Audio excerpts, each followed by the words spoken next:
12, instituição da Páscoa do Senhor.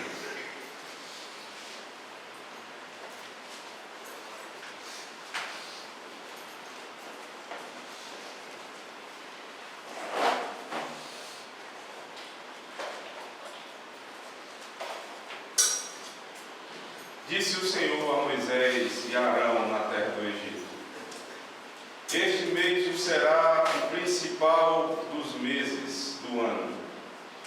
Falai a toda a congregação de Israel, dizendo: ao 10 deste mês, cada um tomará para si um cordeiro, segundo a casa dos pais, um cordeiro para cada família. Mas se a família for pequena para um cordeiro, então convidará ele o seu vizinho mais próximo, conforme o número das almas, conforme o que cada um puder comer. Por aí calculareis quantos baixem para o cordeiro. O cordeiro será sem defeito, macho de um ano. Podereis tomar um cordeiro ou um cabrito, e o guardareis até o 14º dia deste mês. E todo o ajuntamento da congregação de Israel o imolará no crepúsculo da tarde. Tomarão do sangue e o porão em ambas as ombreiras e na vega da porta, nas casas em que o comerem. Naquela noite comerão a carne assada no fogo, com pães asmos e ervas amargas a comerão. Não comerei de um animal nada cru, nem cozido em água, porém assado ao fogo, a cabeça, as pernas e a fressura. Nada deixareis dele até pela manhã, o que porém ficar até pela manhã, queimá-lo-eis. Desta maneira o comereis: lombos cingidos, sandálias nos pés e cajado na mão. Comê-lo-eis à pressa, é a Páscoa do Senhor. Porque naquela noite passarei pela terra do Egito e ferirei na terra do Egito todos os primogênitos, desde os homens até os animais. Executarei juízo sobre todos os deuses do Egito. Eu sou o Senhor. O sangue vos será por sinal nas casas em que estiverdes. Quando eu vir o sangue, passarei por vós, e não haverá dentre vós praga destruidora, quando eu ferir a terra do Egito. Este dia vos será por memorial, e o celebrareis como solenidade ao Senhor. Nas vossas gerações o celebrareis por estatuto perpétuo. 7 dias comereis pães asmos. Logo ao primeiro dia tirareis o fermento das vossas casas.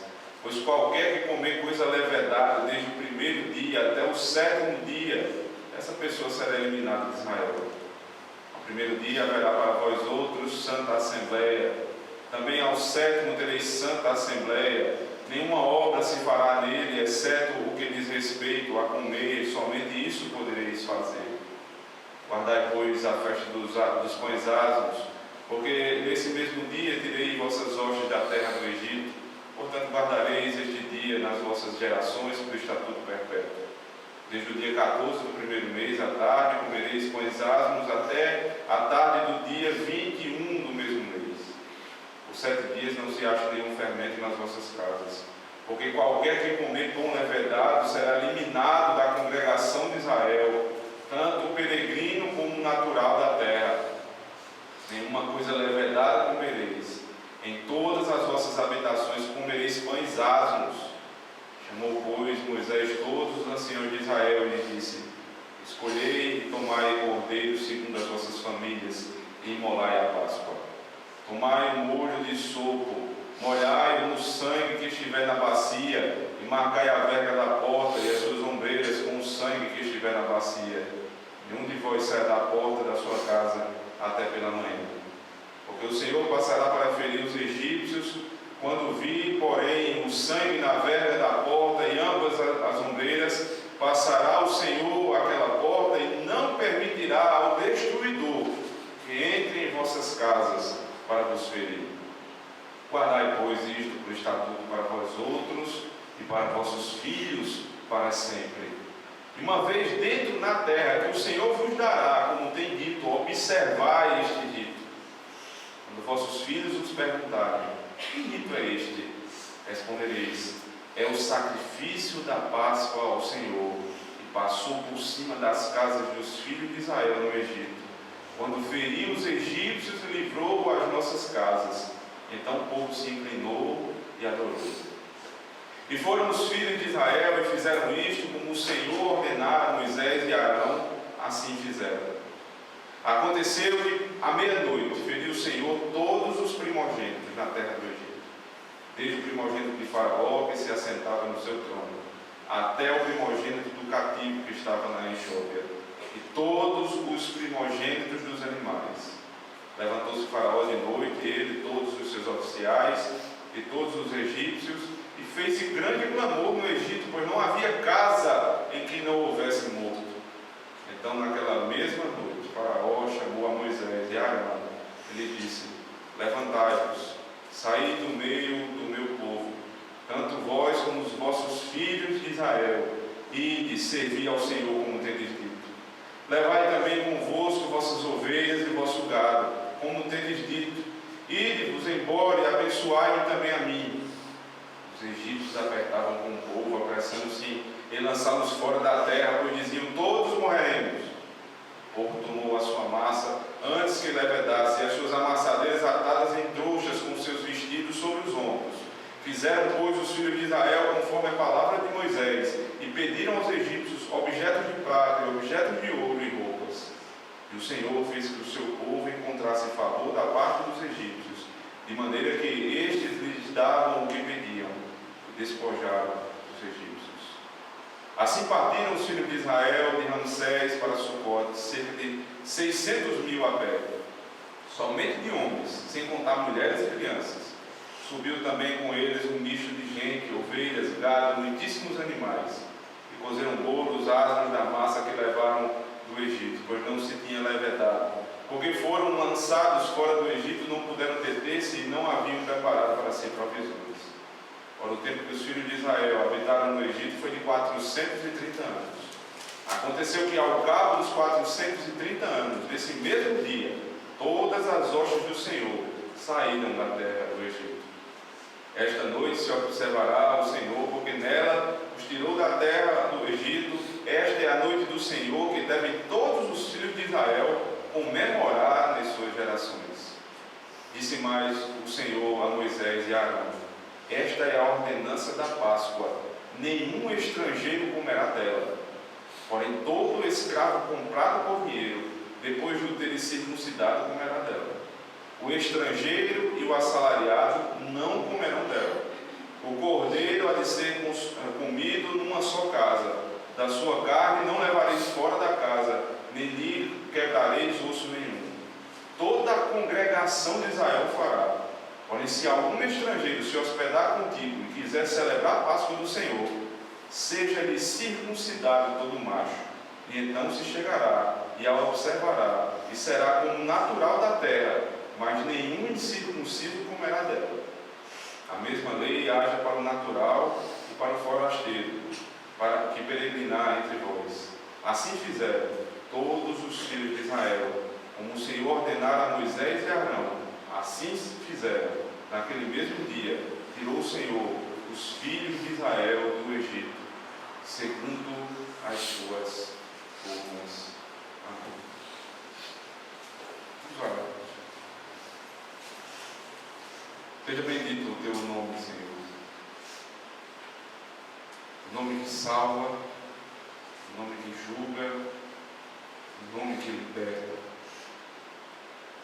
Queremos te pedir, Senhor Deus, numa manhã tão difícil como essa, dá-nos a graça agora, Senhor Deus, de sermos confortados pela tua palavra, exortados e animados por ela. Usa o teu servo em minhas limitações, Senhor, para efetuar esse serviço. Em nome do teu Filho te peço. Amém. O que você diria de um pai que trabalhou, de um pai que juntou riquezas, que juntou algo para deixar os seus filhos, e deixou os seus filhos aquilo de melhor, e disse: vivam com o que é melhor. A minha herança não é para mim mesmo, a minha herança eu dou aos meus filhos. Vivam em conformidade com a minha herança. O que eu ensinei, vocês devem fazer. O que eu instituí, vocês devem, um grande privilégio, aproveitar. Esse é o nosso Deus. É um Pai bondoso. Um Senhor que institui uma igreja. O Deus que institui sacramentos. O Deus que ensina detalhadamente como nós devemos fazer, como nós devemos viver, como devemos ser alimentados espiritualmente. Um Deus que não nos priva do pão espiritual. O Deus que sempre tem sustentado o povo para si. E nos deu a grata oportunidade de vivermos neste povo. Um povo que não precisa inventar um culto para si. Um povo que não precisa inventar instituições segundo o seu próprio coração. Porque é um povo que se submete graciosa e alegremente às instituições dadas por Deus. A nossa teologia é assim, irmãos. É a teologia que passa de pai para filho, de filho para neto. É a teologia de geração em geração. É histórica, é uma doutrina que não muda, ela é estável como o nosso Deus é. Não há mudança. Aquilo que o homem tanto deseja, inovação, transformação, no que tange a mudança exterior, não acontece na nossa doutrina. A mudança é interna. A mudança é no meu coração, é na forma de pensar. Mas tudo aquilo que Deus disse continua, porque os estatutos são perpétuos. Eles não mudam ao sabor do bel brasileiro. Não. Mas a nossa geração tem tentado mudar. A nossa geração tem uma ânsia por transformar. Uma tendência apenas para um dos testamentos. É como que uma igreja pensa. Uma igreja que só pende para o lado do Novo Testamento. Mas o Novo Testamento, em todos os seus livros, nos apontam para uma teologia do Antigo Testamento, para bases antigas. O Novo Testamento é a luz, mas nós não podemos esquecer que a sombra tem os princípios para a luz. A sombra traz o delinear, o perfil do ser principal. Eu não posso ser um bom teólogo do Novo Testamento se eu não conheço o Antigo. Eu não posso ser um bom crente se eu desprezo o Antigo Testamento e fico só com o Novo, porque de Gênesis a Apocalipse, tudo é palavra de Deus. Deus está falando no nosso coração em cada um desses capítulos. Cristo está sendo revelado em cada um dos livros da Escritura. Eu não posso ter preferências por testamentos, eu não posso ter preferências por livros, porque a Escritura me ensina. Toda ela é palavra de Deus. O ensino que eu tomei para mim é o mesmo que eu vou ensinar ao meu filho. É a teologia da descendência, a teologia da aliança. Uma fé que é minha, uma fé que eu vou ensinar ao meu filho e vou fazer com que ele ensine ao filho dele e ao filho dele, e assim a igreja se perpetua, sem mudanças, sem invencionismos. Todo um capítulo tratando de uma instituição, de um sacramento. Todo um capítulo, a semelhança do capítulo 17 de Gênesis, quando a circuncisão é instituída. Todo um capítulo. Como Abraão deveria circuncidar? Quem deveria ser circuncidado? Aqueles que estavam fora da aliança, como poderiam entrar? Qual era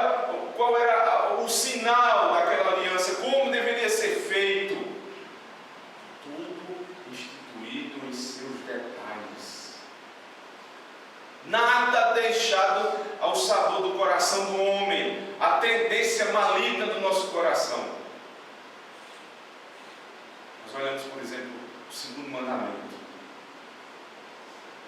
O segundo mandamento, ele é detalhista. Ele diz como eu devo cultuar. Eu não posso cultuar com imagem, eu não posso fazer imagens, eu não posso adorar imagens. Eu tenho que adorar como Deus é. Ele é Espírito e eu preciso adorar como Ele é. Uma sequência de versículos falando sobre o culto. Já vimos isso, que alguns mandamentos são simples, né? Rápidos, objetivos, mas o segundo mandamento especificamente, a semelhança do quarto, ele gasta tempo para me ensinar como cultuar. Assim como Deus gasta tempo em ensinar como deve ser feita a circuncisão, como deve ser feita a Páscoa, um capítulo inteiro. Por quê? Porque não vai haver de novo. Porque é uma vez só. Porque não vão ter várias Páscoas. Não vai ser uma renovação da Páscoa. Passados alguns anos, o povo simplesmente decide mudar a Páscoa. E começa a tratá-la de outra forma. O rito começa a ter a semelhança do povo da época. Não, é uma só Páscoa. É um só ritual sendo ensinado para todas as outras gerações. Você não vai ver em outro texto da Escritura a Bíblia ensinando como oferecer o sacrifício da Páscoa, porque já foi ensinado. A adoração já foi ensinada, instituída por Deus. Mas não só instituída de uma maneira genérica, ela foi detalhada. Até o momento em que o sacrifício é verificado, até isso nos ensina.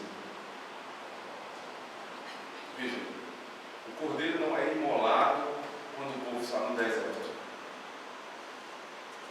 O cordeiro também não foi imolado quando o povo ainda estava no meio das pragas. O cordeiro só é imolado no momento da libertação. No momento em que Deus está libertando o povo, no momento em que Deus está tirando o povo do Egito, o que acontece? O cordeiro é morto. O sacrifício é realizado. Isso serve, inclusive, de paradigma para o Novo Testamento. Porque é exatamente no dia da Páscoa, quando a Páscoa vai ser celebrada, que o Cordeiro de Deus, que tira o pecado do mundo, em Mateus capítulo 26, é lá que ele institui o sacramento da nova aliança. Dia da Páscoa. Imediatamente antes dele mesmo, o Cordeiro de Deus ser imolado. Então, nós entendemos que a ligação entre o sacramento e a libertação, ela é próxima. É exatamente, cronologicamente, praticamente na mesma hora em que há libertação, o Cordeiro é morto. Tudo que é feito, todos os detalhes, a maneira, o animal, o dia, o mês, tudo instituído pelo Senhor. São dois sacramentos no Antigo Testamento. Nós vemos circuncisão e nós vemos a Páscoa. Nós não temos 3 sacramentos. Nós não temos 4, 5, nem 7. Nós temos 2 sacramentos.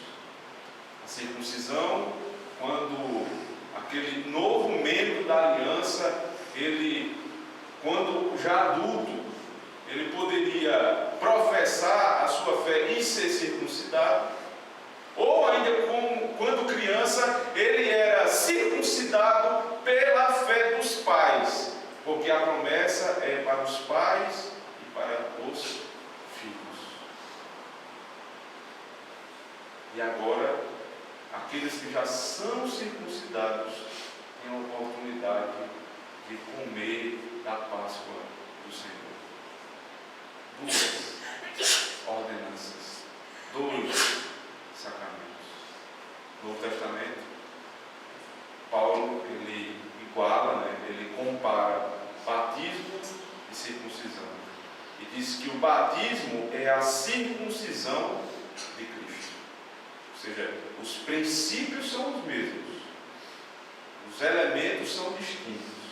O batismo é com água, porque não há mais derramamento de sangue. A circuncisão era com derramamento de sangue. Cristo derramando sangue perde a função de derramar, do ato de derramar sangue, porque o sacrifício já foi feito perfeitamente. Aquele que foi batizado agora passa a comer de uma refeição pactual, não mais com derramamento de sangue. Também o mesmo aspecto é incruento, ou seja, não tem sangue. Você come do pão e bebe do vinho, mas você não tem sangue. Lhe remete ao sangue, mas não há sangue. São dois sacramentos. Felizmente, irmãos, ao longo da caminhada da igreja, a igreja foi se desviando por um caminho de apostasia. Igreja católica, apostólica romana, como nós conhecemos. Hoje, a igreja romana, além do batismo e da ceia, tem mais 5 outros sacramentos. Eles entendem que o casamento, o crisma, a unção dos enfermos, a ordenação ministerial e a penitência também são sacramentos. Eles entendem isso por obra da tradição, ou seja, não é por obra da revelação, é por obra da tradição. A igreja ela foi igualada em poder com a Escritura, e no final das contas a igreja tem mais poder do que a Escritura, e assim eles podem instituir outros sacramentos. Mas e nós reformados? Nós dizemos o que a Bíblia diz. Nós não temos 3, nós não temos 4, nem 1. Nós temos exatamente os mesmos 2 sacramentos, instituídos no Antigo e no Novo. Um que nos remete à entrada na aliança, e outro que nos remete ao sacrifício do Cordeiro e aos benefícios desse sacrifício. Diante desse panorama geral do que é sacramento, da ligação que há, a conexão que há entre Antigo e Novo Testamento a respeito do sacramento, nós podemos agora adentrar no texto em seus detalhes. Deus vai dizer cada um dos passos para o sacrifício do Cordeiro. Veja comigo, Êxodo capítulo 12, versos 1 e 2.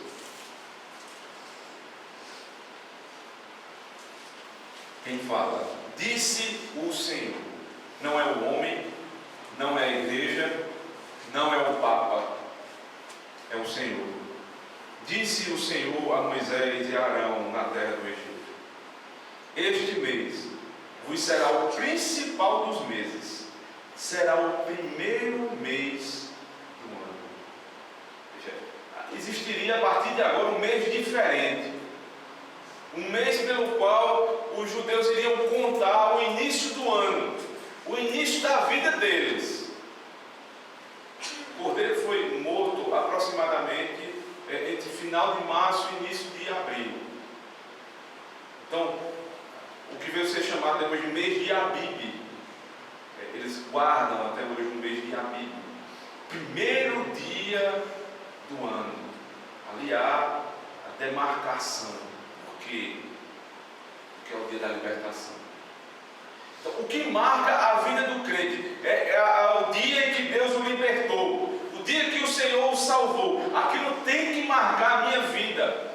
Ainda que eu não saiba exatamente qual foi o dia, se há uma demarcação de tempo na minha vida entre antes de me converter e depois, porque tudo se fez novo, porque eu sou nova criatura. Então aquilo marca a minha vida. É um novo mês, é uma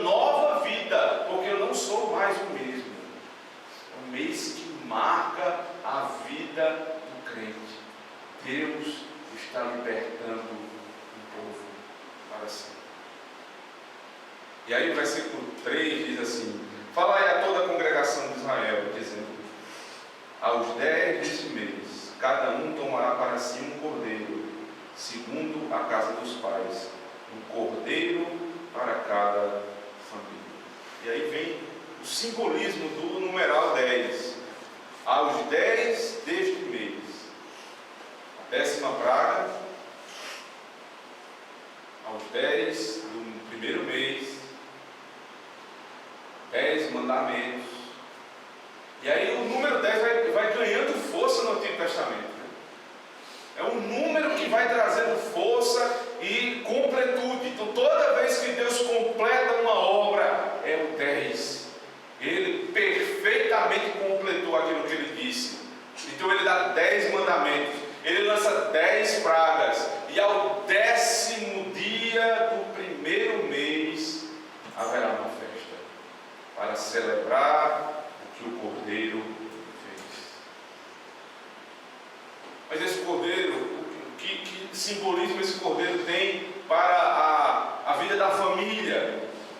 Porque esse sacrifício tem que ser verificado na família. Ele vai explicar agora. Veja, final do versículo 13, ele já diz: segundo a casa dos pais, um cordeiro para cada família. Mas se a família for pequena para um cordeiro, então convidará ele o seu vizinho mais próximo, conforme o número das almas, conforme o que cada um puder comer, por aí calculareis quantos bastem para o cordeiro. Então, como é que vai ser feito? É um cordeiro para cada casa. Como é que a casa vai ter salvação? Por conta do cordeiro imolado. Mas o cordeiro não é da casa do vizinho, é o cordeiro, o meu cordeiro. Mas se a casa for pequena, no sentido da família, se a família for pequena e o cordeiro sobrar, então vocês não vão desperdiçar, vocês vão trazer casa do vizinho para a salvação. Vocês vão trazer o vizinho para a salvação na sua casa. E vocês vão dividir o cordeiro. Então veja, a salvação ela vem por meio da divisão de um cordeiro. Sempre. É a morte do cordeiro que salva. E aí quando esse cordeiro é morto pela minha família, há salvação na minha casa. Por que o cordeiro não poderia ser lançado fora, aquilo que sobejava, sobrava? Porque nada poderia ser perdido, né? Tudo deveria ser consumido. Duas maneiras. Ou poderia ser consumido pelo fogo, por conta do holocausto, ou pelo consumo humano. Mas tinha que ser consumido, nada deveria ser lançado fora. Veja o versículo 10, o que é que diz. Nada deixareis dele até pela manhã, que porém ficar até pela manhã, queimá-los eis. Se você chamar a família, e mesmo assim vocês não conseguirem comer o cordeiro, vocês vão ter que queimar aquilo que sobrar, porque nada vai sobrar do sacrifício. O cordeiro vai ser completamente consumido. Esse é um princípio em Êxodo que vai ser plenamente instituído ou explicado no livro de Levítico. Abra comigo, Levítico capítulo 1.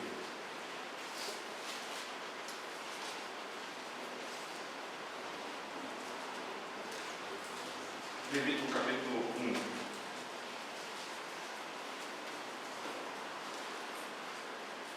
Verso 6. Então ele esfolará o holocausto. Veja, o capítulo 1 ele traz a explicação da primeira forma de oferta que deveria ser entregue ao Senhor. É o holocausto, que tem que ser completamente consumido. E o animal aqui também é um cordeiro. Como é que deveria ser feito? Então esfolará o holocausto e cortará em seus pedaços. E os filhos de Arão, o sacerdote, porão fogo sobre o altar e porão em ordem lenha sobre o fogo. Também os filhos de Arão, os sacerdotes, colocarão em ordem os pedaços, a saber, a cabeça e o redenho, sobre a lenha que está no fogo do altar. Porém, as entranhas e as pernas, o sacerdote as levará com água e queimará. Tudo isso sobre o altar é holocausto, oferta queimada de Arão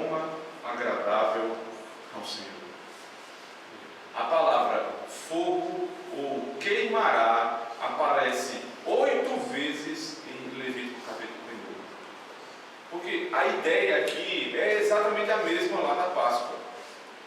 O cordeiro, ele não pode ser consumido pela metade. Ele tem que ser completamente consumido. Aqui pelo fogo, lá poderia ser consumido pela família, mas se algo sobrasse, precisava ser consumido pelo fogo.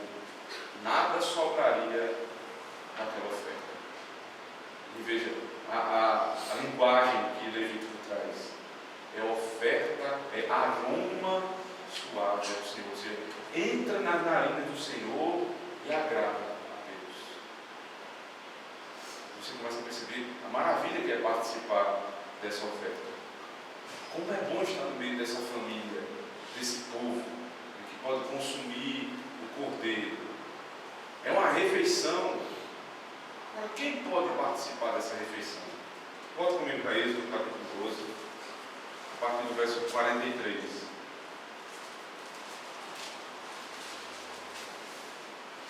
Disse mais o Senhor a Moisés e a Arão: esta é a ordenança, veja a palavra que é usada, da Páscoa. Nenhum estrangeiro comerá dela, porém todo escravo comprado por dinheiro, depois de o ter circuncidado, comerá dela. O estrangeiro e o assalariado não comerão dela. O cordeiro há de ser consumido ou comido numa só casa. Da sua carne não levareis fora da casa, nele quebrareis osso nenhum. Veja, nem todos vão poder comer da carne. Nem todos vão poder participar daquela refeição pactual. Porque somente aqueles que foram circuncidados. E na hora do sacrifício, não pode ser quebrado nem o osso daquele animal, do cordeiro. O osso tem que ser preservado. O estrangeiro, o escravo, para participarem desta ordenança, precisam de algo. Veja, toda a congregação de Israel, verso 47, o fará. Porém, se algum estrangeiro se hospedar contigo e quiser celebrar a Páscoa do Senhor, seja ele circuncidado todo macho, e então se chegará e a observará. E será como natural da terra, mas nenhum incircunciso comerá dela. A possibilidade de um estrangeiro querer participar da Páscoa, se juntar à congregação dos santos, de começar a manifestar a verdadeira fé. Como vocês vão tratá-lo? Se ele não se circuncidar, ele fica fora. Ou seja, se ele não professar de fato a sua fé, ele fica fora. Mas se ele tiver o primeiro sinal da aliança, ele também pode ter o segundo benefício da aliança, que é comer da refeição pactual. Para que alguém participasse da Páscoa, tinha que ser circuncidado. Trazendo de volta aquilo que nós vimos no começo, a progressão da revelação, a conexão dos dois testamentos. Quem participa da ceia é porque já participou do batismo. O batismo, que é a circuncisão de Cristo, é o primeiro sinal e selo da aliança. Quem participa do batismo pode participar da ceia. Quem não foi batizado está fora, é cortado da congregação de Israel, não faz parte da igreja, até que manifeste a vontade, o desejo de ser batizado. E aí é incluído na família de Deus. Agora, como deveria ser este animal? Volta comigo para capítulo 12, verso 5 e 6. O cordeiro será sem defeito, macho de um ano. Podereis tomar um cordeiro ou um cabrito, e o guardareis até o 14º dia deste mês. E todo o ajuntamento da congregação de Israel o imolará no crepúsculo da tarde. O cordeiro será sem defeito, em primeiro lugar, macho, em segundo lugar, de um ano. Por que essa prescrição tão específica? O cordeiro precisa ser sem defeito, porque Deus não iria aceitar um sacrifício maculado. Como eu estou oferecendo um sacrifício por conta do meu pecado e e ofereço um sacrifício pela metade, ou um sacrifício com defeito. A satisfação da justiça de Deus tem que ser plena. Então o cordeiro precisava ser perfeito. Essa é a descrição. Porque a exigência da lei é perfeição. Se comerem do fruto, certamente morrerás. Perfeita obediência exigida a Adão. Se não comerem do fruto, se comerem do fruto, morrerás. Se não comeres, ou seja, se você cumprir as minhas ordens perfeitamente, você vive. Se não, você morre. Essa é a exigência da lei. Aí agora tem que vir um cordeiro perfeito para o sacrifício. E ele precisa ser macho, porque ele precisa evidenciar aquilo que o cumprimento da aliança responsabiliza. A quem responsabiliza? Responsabiliza o macho. Ao homem, ele precisa ser homem. Ele precisa ser a semelhança de Adão, mas não plenamente. Ele precisa ser perfeito. Ele precisa também ser humano. E essa idade ela tem a ver também com a pureza, né? A perfeição do cordeiro e a pureza do cordeiro. Ele se identifica com o representante pactual e ele é puro. Ele cumpre completamente aquilo que lhe foi dito. E depois diz assim, no versículo 6: se o guardareis até o 14º dia deste mês, e todo o ajuntamento da congregação de Israel o imolará no crepúsculo da tarde. Tomarão do sangue e porão em ambas as ombreiras e na verga da porta nas casas em que o comerem. Veja, o sacrifício ele tem cunho público. Ele era feito publicamente, não era um cordeiro imolado na casa. Ele ia para a congregação.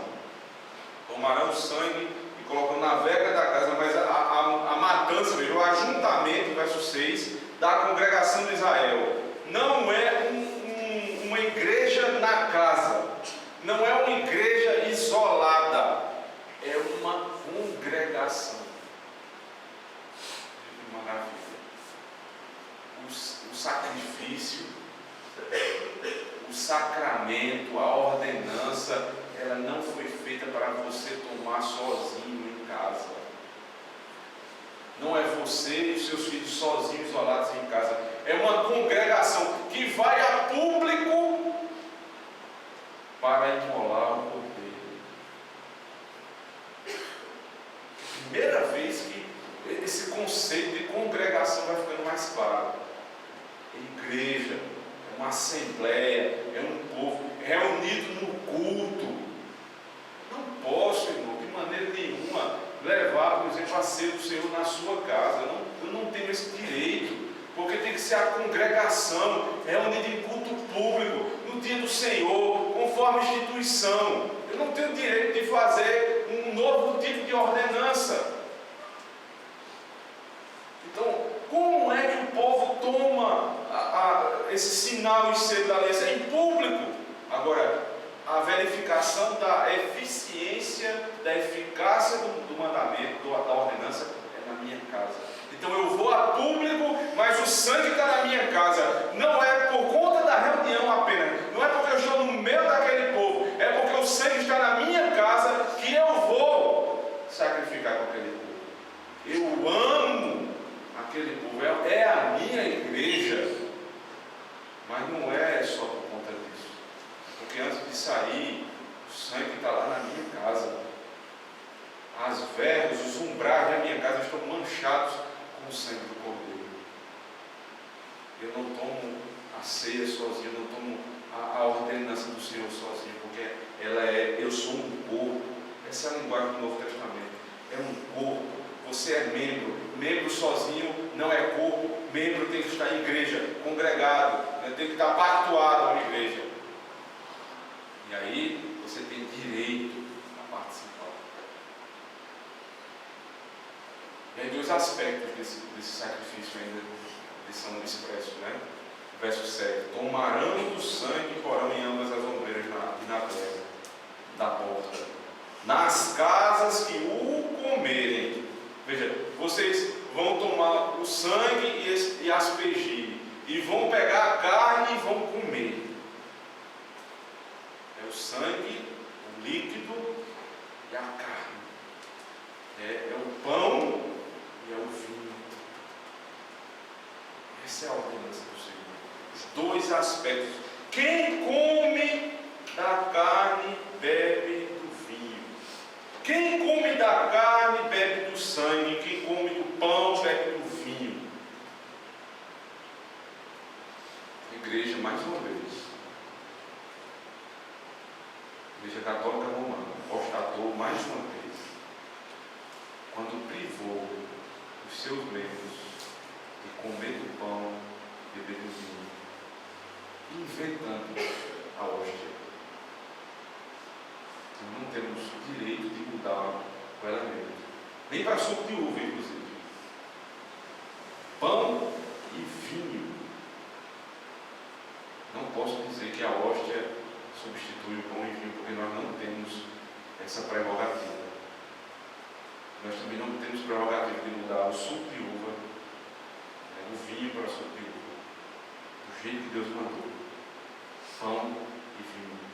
Quem come do pão bebe do vinho. Não pode se apartar dos elementos. São os dois elementos juntos. E aí fica mais claro ainda o sinal que Deus quer trazer. Diferenciação. É um conceito que pode ser expresso por conta da expressão isonomia.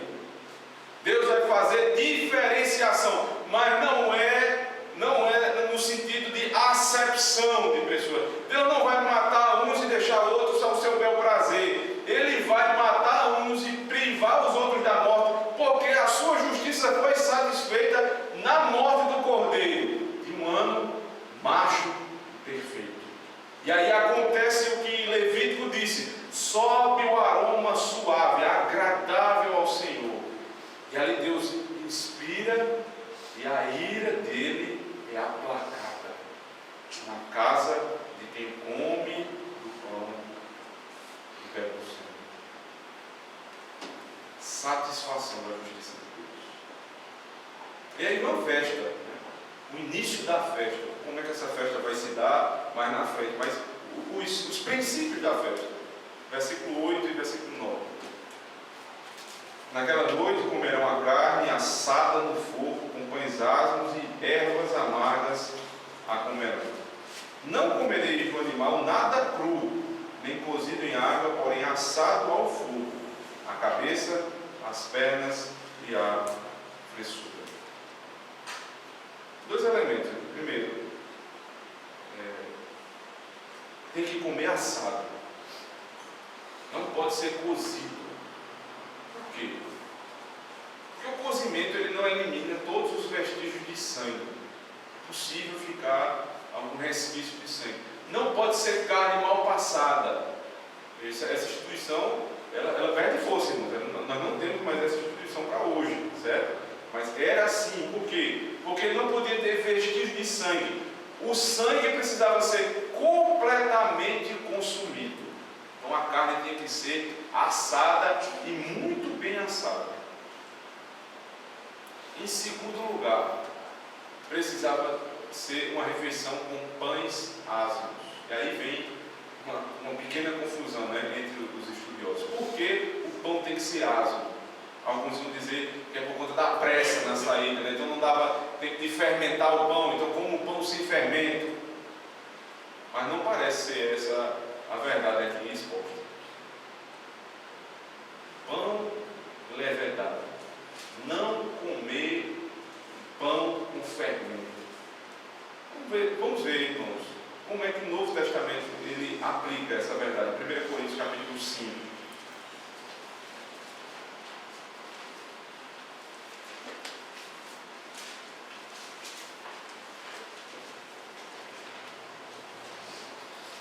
Coríntios capítulo 5.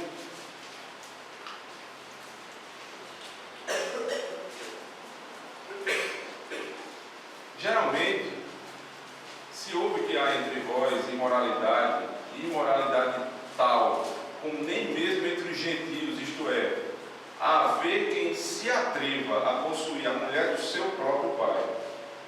Contudo, andais vós ensoberbecidos e não chegastes a lamentar, para que foste tirado do vosso meio, quem tamanho ultraje praticou. Veja, havia um pecado na igreja, né? Quebra do 7º mandamento. Pecado. E a igreja não fazia nada, não havia disciplina na igreja.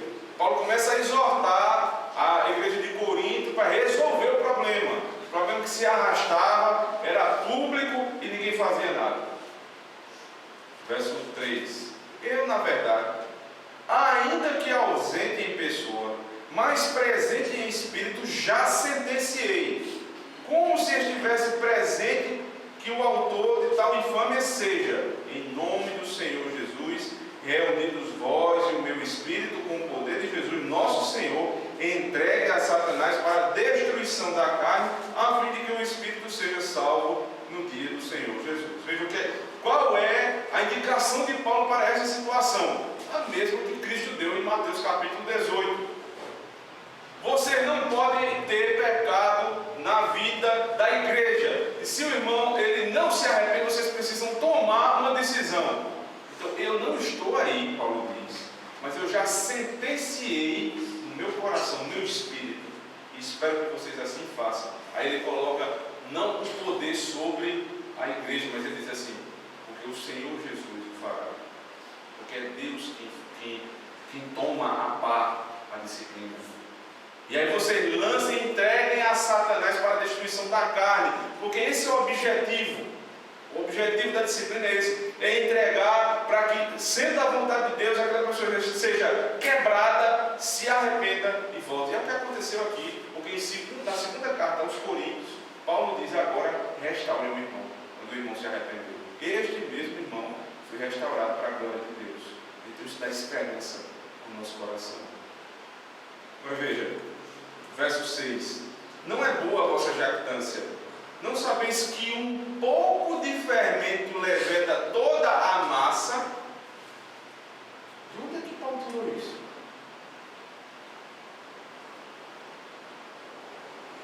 Não comam pães com fermento. Porque o fermento, Cristo diz, o fermento é o fermento dos fariseus. Não se misturem com o fermento dos fariseus. De onde isso vem? Que você não deve comer na Páscoa do Senhor, na festa dos pães asmos, não pode haver pão levedado, não pode haver o fermento do Egito. O que é isso? Se separem do mundo, vocês não são desse mundo. Deixem o Egito para trás, não tragam a levedura do Egito, não tragam a massa fermentada do Egito para dentro da igreja. Expulse aquele que se mantém no pecado. E aí ele continua. Veja qual é a conexão que ele faz no verso 7. Lançai fora o velho fermento, para que sejais nova massa, como sois de fato sem fermento. Pois também Cristo, nosso Cordeiro Pascal, foi imolado. Por isso celebremos a festa não com o velho fermento, nem com o fermento da maldade e da malícia, e sim com os asmos da sinceridade e da verdade. E conecto agora a disciplina com o ato de Cristo morrer. Ou seja, Cristo morreu para quê? Para me dar libertação. Libertação de quê? Do pecado. Como uma pessoa convive com o pecado, é exortada e continua. Entreguem a Satanás. Porque isso não é prova de quem vive uma vida conformidade com o Cordeiro Pascal, com aquilo que ele fez, com a morte sacrificial. Porque quem vive conforme o sacrifício do Cordeiro, vive como nova massa, deixou o pecado para trás e vive como nova criatura. Deixe o fermento do Egito para trás. Então não pode ser simplesmente por pressa, porque Paulo aplica Você foi salvo pelo Cordeiro. Você não pode viver do mesmo jeito. Você tem certeza que foi liberto do Egito. Você não tem como viver do mesmo jeito. Muda seu casamento. Muda a criação dos filhos.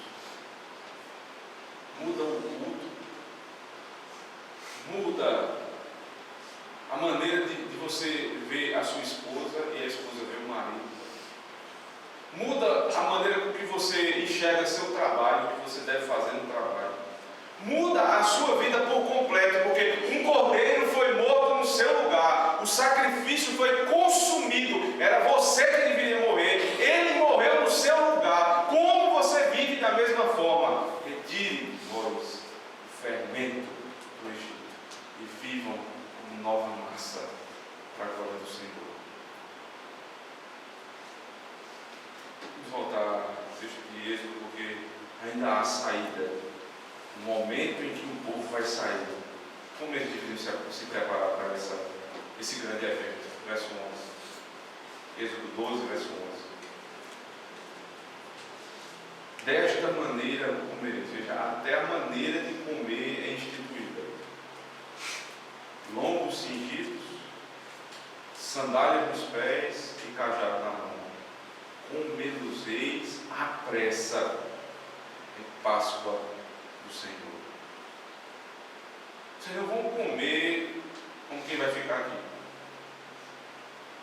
Vocês não vão comer como os cidadãos dessa terra. Lombos cingidos, sandálias que iriam por 40 anos acompanhados nos pés, cajado na mão, pronto para a saída. Eles estavam em Gósen, onde Deus havia os colocado, uma terra muito próxima da saída para o deserto, agora prontos, vivos, toda a família viva, perfeito. Agora imolem o cordeiro. Vocês vão comer prontos a fugir, porque vocês não são daqui, porque nessa terra aqui vocês são peregrinos. Porque o autor dos Hebreus, no capítulo 11, diz: nós somos peregrinos em busca da pátria celestial. Nós não somos daqui. Então, quando você come a ceia do Senhor, você não come esperando passar a vida inteira comendo. Você come esperando o fim.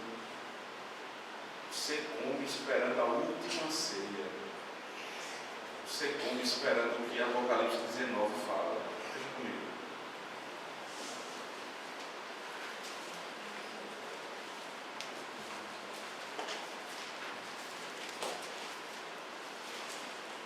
Apocalipse capítulo 19, verso 7.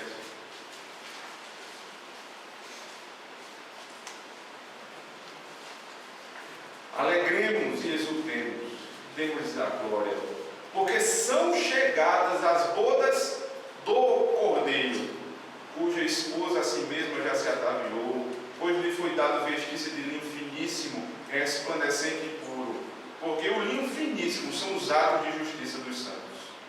Então me falou o anjo, escreve: bem-aventurados aqueles que são chamados à ceia das bodas do Cordeiro. Bem-aventurado aquele que é chamado, não somente aquela ceia que nós temos aqui nos domingos à noite. Bem-aventurado o que senta nessa mesa, mas que aguarda a mesa perfeita do Senhor. Esses que estão aqui não podem se enraizar nessa terra. Vocês precisam comer, vocês precisam viver, vocês precisam fazer absolutamente tudo como quem está de partida, porque vocês não são daqui. Então vocês trabalham, vocês estudam, vocês constituem família, mas não pensando nas coisas dessa terra. O pensamento do crente está no céu. Perfeita ceia. Um dia que nós vamos ver o Senhor, um dia que não vai haver mais pecado, num dia que não vai ser necessário nunca mais repetir o sacrifício, porque quando vem a perfeição, aquilo que é sombra se esvai. Vem o perfeito.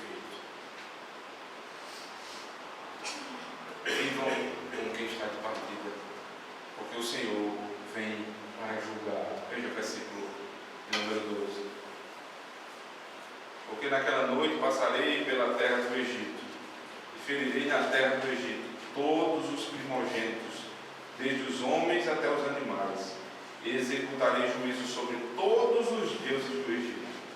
Eu sou o Senhor. Não é só salvação. A morte do Cordeiro não é só para a salvação. É salvação para as casas que têm nas suas vegas o sangue, e é condenação para aqueles que não têm o sangue do Cordeiro. É interessante que tudo isso vai ter um significado na vida do povo, né? O povo vai entender que isso tem um significado.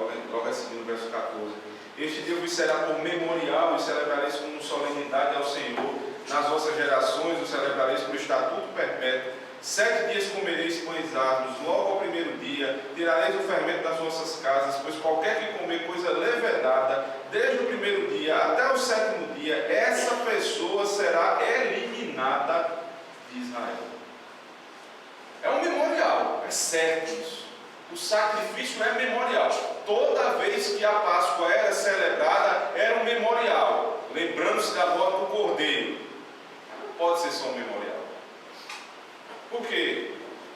Se for só um memorial, não pode trazer consequências maléficas para quem participa. Mas além de ser um memorial, é um meio de comunicação de graça. Ou seja, é um memorial, eu me lembro do que ele fez, mas ao mesmo tempo eu estou sendo alimentado. E quem é alimentado de maneira indigna, quem se alimenta de maneira indigna, recebe as maldições desse pacto. É por isso que 1 Coríntios capítulo 11, a partir do verso 23, Paulo começa a falar sobre a ceia. E lá na frente, a partir do verso 28, ele diz: quem come e bebe o pão e o vinho indignamente são réus do corpo e do sangue. É por isso que há tantos que estão fracos e que morrem, que dormem ou morrem. Não é só um memorial, há a presença espiritual de Cristo nos elementos. Cristo está no pão, Cristo está no vinho. Por isso você se alimenta espiritualmente daquilo. Quando você se alimenta, você é beneficiado. Mas se houver fermento na sua vida, se houver fermento na igreja, você come e bebe condenação para si mesmo. Então foi explicado. Tudo está diante do povo. Quem deve comer, quem não pode, como fazer, o que dia fazer, o que não fazer, o animal, tudo foi detalhadamente explicado. Mas agora ainda resta uma última informação. E os filhos? Como eles vão aprender isso? Como é que essa ordenança vai se tornar perpétua? Estatuto perpétuo. Porque para isso, as outras gerações precisavam fazer exatamente a mesma coisa. Veja o verso 24. Guardai, pois, isto por estatuto para vós outros e para vossos filhos para sempre. E uma vez dentro na terra que o Senhor vos dará, como tem dito, observai este rito. Veja, quando houver estabilidade, eu entrar na terra, vocês foram salvos e entraram na terra, vocês vão continuar esse rito. E o que vai acontecer? Verso 26. Quando vossos filhos vos perguntarem que rito é este, respondereis: é o sacrifício da Páscoa ao Senhor, que passou por cima das casas dos filhos de Israel no Egito. Quando feriu os egípcios, livrou as nossas casas. Então o povo se inclinou e adorou. O que é que vai acontecer? Como é que isso vai se tornar perpétuo? Se torna perpétuo porque os filhos não são retirados do culto. Porque as crianças estavam no culto. Assim como estão hoje aqui conosco. não podem sair do culto. Elas não podem ter um culto só delas. Porque o culto é didático. Eles vão perguntar, vocês vão ver os seus filhos perguntando: e por que esse pão? E por que esse vinho? O que é isso? E aí você vai chegar em casa e vai dizer: meu filho, porque Jesus Cristo, o Cordeiro de Deus, nos tirou do Egito, da perdição do pecado, e Ele, com o seu sangue, que está aspergido nos umbrais da nossa casa, mas principalmente no nosso coração, porque isso é verdade, porque Ele fez isso, nós não fomos mortos. Você diz a seu filho que esse estatuto perpétuo, e aí você vai dizer, logicamente, você já trouxe para ser batizado, ele recebeu o primeiro sinal de cidadania quando bebê, quando criança. Você trouxe nos braços.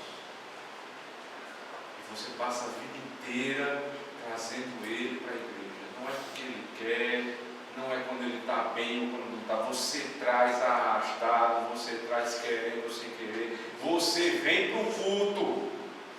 Porque a salvação é para mim e para os meus filhos. E você vai ensinar isso a ele a vida inteira. Ele vai ter um dia. Pensa. Essas nossas crianças que estão aqui, que os bebês que estão aqui conosco, um dia, se Deus permitir, eles não vão vir mais nos braços de vocês, pais. Eles vão se levantar de uma dessas cadeiras e vão vir aqui à frente.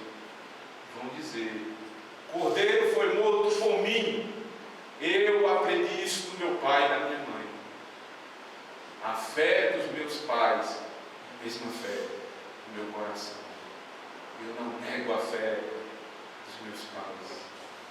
Ele vem publicamente professa a fé.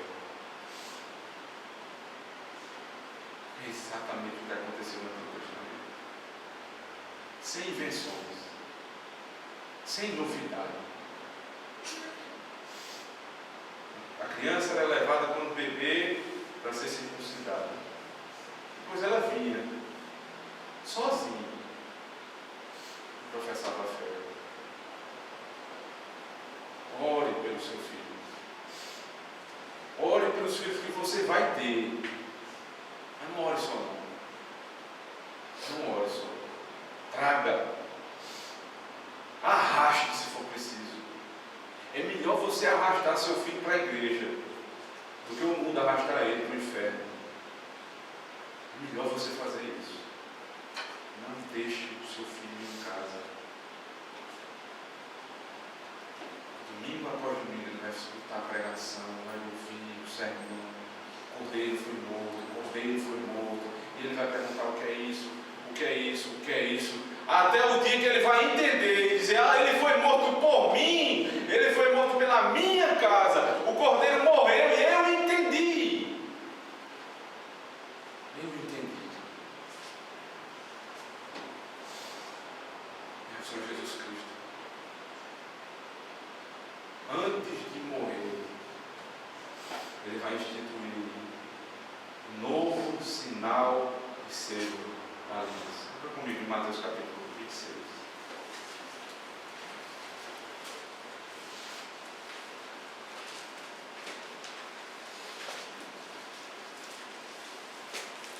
A partir do verso 17.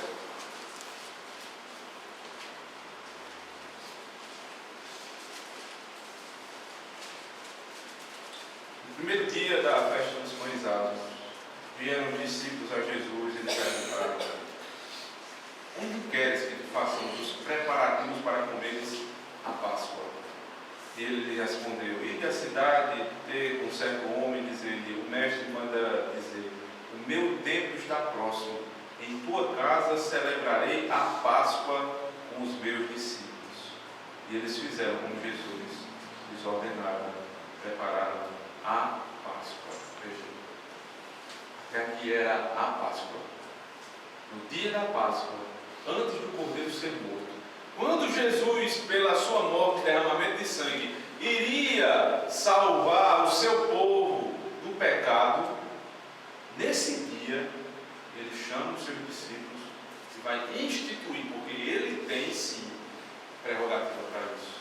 E aí no verso 26, comendo a Páscoa, enquanto comiam, tomou Jesus um pão e abençoando, partiu e deu aos discípulos, dizendo: tomai, comei, isto é o meu corpo. A seguir tomou um cálice, tendo dado graças, e deu aos discípulos, dizendo: bebei dele todos, porque isto é o meu sangue, o sangue da nova aliança. Ele pega um pão, um pedaço de pão, corta, parte, diz: isso é o meu corpo, ele vai ser partido por vós. Ele toma um cálice e diz: isso aqui é o meu sangue, vai ser derramado por vós. Comei dele todos, comam do pão, bebam do vinho, os dois elementos, tomem e comam. Por que esse sangue foi derramado? Verso 28. Porque isto é o meu sangue, o sangue da nova aliança, derramado em favor de muitos, para a remissão dos pecados. Não é em favor de todos, porque o Cordeiro da Páscoa não morreu por todos, morreu por muitos. Muitos estes que criam no Senhor Jesus Cristo, que foram circuncidados e que puderam ser salvos quando o anjo da morte do Senhor passou sobre as suas casas e não tocou em quem estava dentro. Agora, no Novo Testamento, quando nós celebramos aqui pão e vinho, e você come do pão e vinho, você tem a certeza, se você é crente de verdade, muito obrigado, Senhor. A morte não vai passar pela minha casa. Minha fé eu vou ensinar aos meus filhos, e os filhos dos meus filhos, e vai haver paz sobre o Israel de Deus. Não porque nós somos santos em nós mesmos, mas porque a morte que era nossa, um substituto, morreu em nosso lugar. Pergunta que tem que ser feita: quem é que morreu na sua casa? Quem vai morrer? Você tem um substituto. Ou você se apega às suas obras, ou você acha que por uma autossantificação, se isso fosse possível, você alcançaria o céu. Você não vai conseguir. Só um cordeiro macho, perfeito, poderia cumprir as ordens do Senhor. Uma advertência: se ele não morrer no seu lugar, se a sua casa não tem nos umbrais a marca do sangue do Cordeiro, o anjo da morte do Senhor vai passar, vai trazer condenação na sua casa. Não tem como você fugir, não tem como você se livrar. Ele vai lhe buscar. Mais uma esperança. Você que já come do pão, bebe do vinho. Um dia, nós não vamos mais comer um pedacinho de pão e um cálice pequeno de vinho. A descrição de Apocalipse, como nós vimos, é de uma grande festa, de uma grande alegria. O Senhor vai nos tirar de uma vez por todas desse Egito em que nós vivemos. E nós ainda estamos saindo, estamos no deserto, lutamos contra ele. Mas é certo, Nós vamos chegar lá. Quando chegarmos, nós vamos ter uma belíssima ceia nos aguardando. Agora, um recado ainda para aqueles que, de uma forma ou de outra, ainda não fazem parte da Igreja do Senhor Jesus Cristo. Jesus diz: quem não come do pão, não bebe do cálice, não tem parte dele. Será cortado, já está cortado. Não demore, não espere. Não espere o anjo da morte passar na sua casa.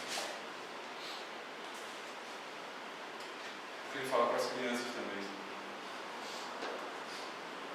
Vocês que já foram batizadas quando pequenas, quando mais novas, foram trazidos pelos braços dos pais. Em primeiro lugar, deem graças a Deus por isso. Que bênção ter pais crentes. Ouçam o que eles dizem. Ouçam a ordem que eles dão. Ir para a igreja, domingo frio, vontade de ficar em casa. Ouçam os seus pais. Para que um dia vocês possam, com suas próprias pernas, dizer: que maravilha é viver uma família crente. O anjo da morte não passa na nossa casa. Eu vou lá, eu vou professar essa verdade. Eu espero vocês aqui um dia. Eu espero vocês aqui para batizar. Não mais para batizar, para ouvir da boca de vocês a profissão de fé. Aqueles que já são adultos, lembrem-se, nós não somos desse mundo. Não se enraizem aqui. Que Deus nos dê a graça de esperar pela vida do Cordeiro. Amém. Primeira igreja ficar de pé, vamos orar ao Senhor.